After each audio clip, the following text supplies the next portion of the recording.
Next question number 17 देखते हैं। Question number 17 says show that the height of the cylinder of maximum volume. अब देखिए volume of cylinder आपको maximum prove करना है एंड हाइट ऑफ सिलेंडर जो है वो कितना प्रूव करना है 2r/√3 that is inscribed in the sphere of radius r। तो r क्या है आपके पास constant. Find the maximum volume, तो वॉल्यूम भी आपको फाइंड आउट करनी है जो आपकी मैक्सिमम आएगी। अब देखिए सिलेंडर जो है वो एक स्फीयर में इंस्क्राइब्ड है, तो ये रहा सिलेंडर, ये रहा स्फीयर, हमने इसमें सिलेंडर बना दिया। ठीक है, अब स्फीयर का रेडियस दिया हुआ है r, तो यानी कि अगर ये स्फीयर का सेंटर है तो यहाँ से यहाँ तक r होगा। तो अगर मैं यहाँ से यहाँ तक x मानती हूँ तो ये आपके पास बिल्कुल सिमेट्री की है, तो जितना ऊपर x उतना ही नीचे, तो ये भी आपके पास x होगा। तो अगर मैं हाइट ऑफ द सिलेंडर की बात करती हूँ जो कि आपको 2r/√3 करनी है, तो वो x + x 2x हो जाएगी। तो मतलब अगर मैं x निकाल दूंगी तो हाइट भी निकल जाएगी। ठीक है, और हम क्या बात कर सकते हैं कि यहाँ पे सिलेंडर का जो रेडियस है वो कितना आ जाएगा आपके पास। अगर रेडियस देखें यहाँ पे थोड़ा सा ये फिगर में गड़बड़ है, मैं यहाँ पे अगर ये बना देती ये वाला पॉइंट, तो थोड़ा आप इसको करेक्ट कर लेना। ये अगर आपके पास r है तो ये आपके पास सिलेंडर का रेडियस आ जाएगा। तो सिलेंडर का रेडियस आप ये रहने दो, ये वाली लाइन रहने दो, ये आपके पास, तो ये सिलेंडर का रेडियस आ जाएगा। तो आप कैसे निकालोगे, capital R² minus x² Pythagoras लगा के इस पे, तो ये आपके पास सिलेंडर का रेडियस आ जाएगा। अब वॉल्यूम आपको मैक्सिमम प्रूव करनी है सिलेंडर की, तो वॉल्यूम ऑफ सिलेंडर से शुरू करते हैं। पाई r² वॉल्यूम होता है, पाई सिलेंडर का रेडियस का फॉर्मूला क्या हो जाएगा r² माइनस x², यहाँ पे पाइथागोरस लगा के इनटू h क्या आ गया आपके पास x + x 2x आ गया। तो आपने स्क्वायर से रूट कैंसिल हो गया, ये आपके पास आ गया 2x को पूरी ब्रैकेट से मल्टीप्लाई कर दीजिए, ये आपके पास v आ गया। अब v आ गया, आपने उसको डिफरेंशिएट करना है, वेरिएबल x है क्योंकि कैपिटल R तो कांस्टेंट है, क्वेश्चन में दिया हुआ है। तो dv/dx निकालेंगे तो पाई कांस्टेंट है, बाहर आ गया 2r² कांस्टेंट है, बाहर आ गया x की डिफरेंशिएशन 1, 2x³ की डिफरेंशिएशन 3 2 6 6x² आपके पास आ जाएगी। जो भी डिफरेंशिएशन है उसको 0 के इक्वेट कर देंगे, तो ये आपके पास डिफरेंशिएशन है, 0 के इक्वेट करोगे, पाई उधर जाके 0 हो जाएगा, 2r², 6x² उधर जाके पॉजिटिव हो जाएगा। यहाँ से हम x² की वैल्यू निकाल लेंगे, x² की वैल्यू r²/3, तो x की वैल्यू क्या हो जाएगी √r²/3, r² का √r, √3 का 3 का √√3। ठीक है, तो x आ गया तो h भी आ जाएगा जो आपको प्रूव करना है। 2x होता है तो 2 × x की वैल्यू r/√3, 2r/√3, तो यही आपको हाइट प्रूव करनी थी। अब बात आती है कि वॉल्यूम मैक्सिमम करना है, तो जो आपके पास डेरिवेटिव था उसका डबल डेरिवेटिव ले लो। पाई इधर आ गया 2r² का डेरिवेटिव, देखिए r तो कांस्टेंट है, 2 भी कांस्टेंट है, ये पूरा का पूरा 0 हो गया। माइनस 6x² का डेरिवेटिव माइनस 12x, x की जगह यहाँ पे वैल्यू डाल दीजिए, तो जो भी आंसर होगा वो क्या होगा, नेगेटिव होगा।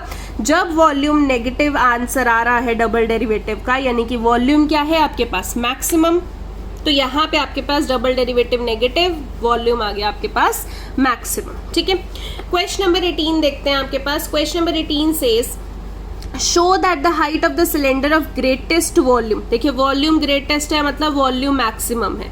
ठीक है, which can be inscribed in a right circular cone. अब सिलेंडर जो है वो कोन के अंदर है जिसकी हाइट h है।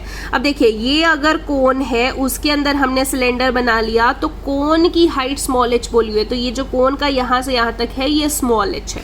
सेमी वर्टिकल एंगल अल्फा है, तो ये पूरा वर्टिकल एंगल होता है, उसका आधा एंगल ये अल्फा है। इज 1/3, अब ये इज 1/3 किसका है, height of the cylinder is 1/3 of the cone. मतलब अगर ये सिलेंडर मैंने बना दिया, उसकी हाइट यहाँ से यहाँ तक मैंने कैपिटल H मानी है, तो कैपिटल H क्या है 1/3 ऑफ द कोन है। जितनी कोन की हाइट है स्मॉल h का 1/3 है, ये आपको प्रूव करना है। एक तो ये हो गया, and greatest volume of the cylinder is 4/27 pi h³ tan² alpha, यानी कि वॉल्यूम ऑफ सिलेंडर आपको ये प्रूव करनी है। तो दो चीजें प्रूव करनी है। ठीक है, अब देखिए स्टार्ट कैसे करेंगे। अब जब भी हमने, अब देखिए हमारे पास स्मॉल h भी है, ये कैपिटल H भी है। एक चीज देख लिए कांस्टेंट कौन सा है, स्मॉल h हमारे पास कांस्टेंट है क्योंकि वो क्वेश्चन में दे रखा है। ठीक है, अल्फा हमारे पास कांस्टेंट है, क्वेश्चन में दे रखा है। ये जो कैपिटल H है और जो कैपिटल R है ये हमारे पास कांस्टेंट नहीं है। ठीक है, अब देखिए अगर मैं इस ट्राइंगल में और इस ट्राइंगल में, बड़ी वाली में कोई रिलेशन बनाना चाहती हूँ तो उसमें 10th क्लास का सिमिलैरिटी का कॉन्सेप्ट लग सकता है कि मैं ABC ट्राइंगल को और ADE ट्राइंगल को सिमिलर कर दूँ। कैसे सिमिलर कर सकते हैं? दोनों में एंगल अल्फा कॉमन आ रहा है और दोनों का ये वाला एंगल 90 डिग्री है, तो दोनों में अल्फा अल्फा कॉमन और ये वाले एंगल 90 डिग्री, ट्राइंगल सिमिलर होगी बाय AA सिमिलैरिटी। तो सिमिलर होगी तो कैसे लिख सकते हैं? दोनों के हाइट की रेशो, इसकी हाइट की रेशो AB है, इसका हाइट AD है, और दोनों के जो बेस है, इसका बेस BC है, इसका बेस DE है, दोनों की रेशो आ जाएगी। तो अगर मैं AB की बात करूं, देखिए AB आप कैसे लिख सकते हैं? स्मॉल h में से कैपिटल H माइनस करेंगे तो AB आ जाएगा, तो small h minus capital H। अगर मैं AD की बात करती हूँ, A से D की बात, तो वो तो पूरा का पूरा स्मॉल h है, तो वही आ जाएगा। अगर मैं BC की बात करती हूँ, ये जो BC है आपके पास, वो हमने माना है कि इतना कैपिटल R है तो इतना भी कैपिटल R ही होगा, तो कैपिटल R लिख दिया। DE, D से लेके E तक हमने कि ये क्या मान लिया? कोन का रेडियस स्मॉल r है, तो स्मॉल r लिख दिया। यहाँ से देखिए हमने कैपिटल R निकाल दिया, तो कैपिटल R हमारे पास आ गया small h minus h r by h। ठीक है, अब आती है टैन अल्फा की, कि क्वेश्चन में आपको टैन अल्फा दिया हुआ है तो अल्फा का भी कुछ करना पड़ेगा। तो अगर मैं अल्फा का लिखती हूँ टैन अल्फा, तो देखिए इस अगर बड़ी ट्राइंगल में मैं टैन अल्फा लगाती हूँ तो अल्फा के सामने वाला परपेंडिकुलर, टैन अल्फा लगाना है तो परपेंडिकुलर अपॉन बेस, यानी कि DE अपॉन AD होगा। तो DE तो आपके पास स्मॉल r है, AD आपके पास स्मॉल h है, तो वही लगाएंगे tan alpha small r by small h। ठीक है, अब small r by small h अगर मैं यहाँ पे लगा दूँ, small r by small h की वैल्यू कितनी है? टैन अल्फा, तो कैपिटल R क्या हो जाएगा? h minus h capital H, इसकी जगह क्या लिख देंगे? टैन अल्फा, तो कैपिटल R क्या आ गया? h माइनस कैपिटल H, इसकी जगह आप क्या लिख देंगे? Tan alpha. यह आ गया। अब आपको वॉल्यूम ऑफ सिलेंडर जो है वो ही बोला है कि volume of greatest volume of cylinder, उसी के बारे में बात हो रखी है। तो वॉल्यूम ऑफ सिलेंडर निकालना है, तो वॉल्यूम ऑफ सिलेंडर होता है pi R square H, pi R square capital R square, यानी कि इसकी वैल्यू आप डाल देंगे उसका स्क्वायर इंटू कैपिटल एच। तो आप देखिए इसको सॉल्व करेंगे तो v की वैल्यू ऐसे आ जाएगी पाई एच, एच माइनस एच का स्क्वायर, टैन स्क्वायर अल्फा का square, tan square alpha.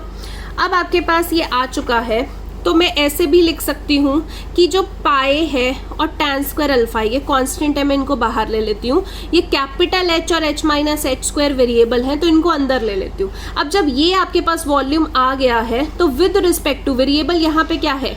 Capital H, क्योंकि स्मॉल एच तो कांस्टेंट दे रखा है, तो with respect to capital H हम डेरिवेटिव ले लेंगे। तो D V by D H, pi tan square alpha बाहर एज इट इज, यहाँ पे फर्स्ट इंटू सेकेंड यानी कि प्रोडक्ट रूल, यानी कि D D H of first into second plus D D H of second into first. देखिए H का derivative तो 1 ही होगा इंटू दिस, प्लस इसको x raise to power n लेंगे तो 2h माइनस एच, फिर स्मॉल h माइनस एच का डेरिवेटिव भी लेना है, चेन रूल भूलना नहीं है, यहाँ पे गलती कर देते हैं। तो स्मॉल h तो देखिए कांस्टेंट है, कैपिटल h का derivative with respect to capital h minus 1 होगा इंटू h। यहाँ पे आप इसको सॉल्व कर लेंगे, ब्रैकेट्स को मल्टीप्लाई कर लेंगे, यहाँ दोनों में से h माइनस एच कॉमन ले लेंगे, यहाँ पे एक h माइनस एच बचेगा माइनस 2h, सॉल्व कर लेंगे तो h माइनस 3h। ये आपके पास डेरिवेटिव आता है, जो भी डेरिवेटिव आता है उसको जीरो के इक्वेट करते हैं। पूरे डेरिवेटिव को जीरो के इक्वेट किया तो देखिए ये तो कांस्टेंट है, उधर जाके जीरो हो जाएगा। h minus small h is equal to zero, तो h की वैल्यू कैपिटल H के बराबर आ गई। ये तो रिजेक्ट हो जाएगा, ये हो ही नहीं सकता कि यहाँ पे जितना कोन की हाइट है उतना ही सिलेंडर की हाइट हो जाए, तो ये आपका रिजेक्ट हो जाएगा। तो h minus 3h is equal to zero, h की वैल्यू 3h आ गई, और यहाँ से आपके पास हाइट ऑफ सिलेंडर अगर कैपिटल H निकालूं तो 3 उधर जाके 1/3 ऑफ कोन हो जाएगी। यही जो आपको प्रूफ करना था, यहाँ पे आपको बोला था कि height of cone is height of cylinder is 1/3 that of cone, तो यही है height of cylinder capital H है, ये स्मॉल h है, तो वही आपको प्रूफ करना था, 1/3 आ गई। अब बात आती है वॉल्यूम ऑफ सिलेंडर को प्रूव करने की। अब वॉल्यूम ऑफ सिलेंडर तो dv बाई डी एच आपके पास आ गया, डबल डेरिवेटिव लेना पड़ेगा, तो फिर से पाए टैन स्क्वायर अल्फा कांस्टेंट है बाहर ले ले, यहाँ पे first into second product rule लगा दिया। तो वही बार बार मैं एक्सप्लेन नहीं करी, D D x of first into second plus D D x of second into first, आपने प्रोडक्ट रूल लगाया, डेरिवेटिव निकाला, फिर जहां पे कैपिटल एच आया उसकी वैल्यू आप निकाल चुके 1/3h, आपने पुट कर दी, आपका आंसर नेगेटिव आया। अब नेगेटिव आया तो जो भी डबल डेरिवेटिव का आंसर नेगेटिव है यानी कि वॉल्यूम तो मैक्सिमम होगा। यही आपको क्वेश्चन में पूछा था ग्रेटेस्ट वॉल्यूम, तो यानी कि वॉल्यूम तो आपके पास यहाँ पे कितना आया? मैक्सिमम। अब वॉल्यूम मैक्सिमम आ चुका है, बट उन्होंने ये भी बोला है कि वॉल्यूम को प्रूव करो। अब देखिए वॉल्यूम तो आपके पास ये आ रहा था पहले, इनिशियल v की वैल्यू ये आ रही थी विदाउट डेरिवेटिव, तो यहाँ पे अगर मैं कैपिटल H की वैल्यू डाल दूं 1/3h, इधर भी कैपिटल H की 1/3h, यहाँ पे एलसीएम लेंगे तो 2h/3 हो जाएगा, इसका स्क्वायर 4h²/3।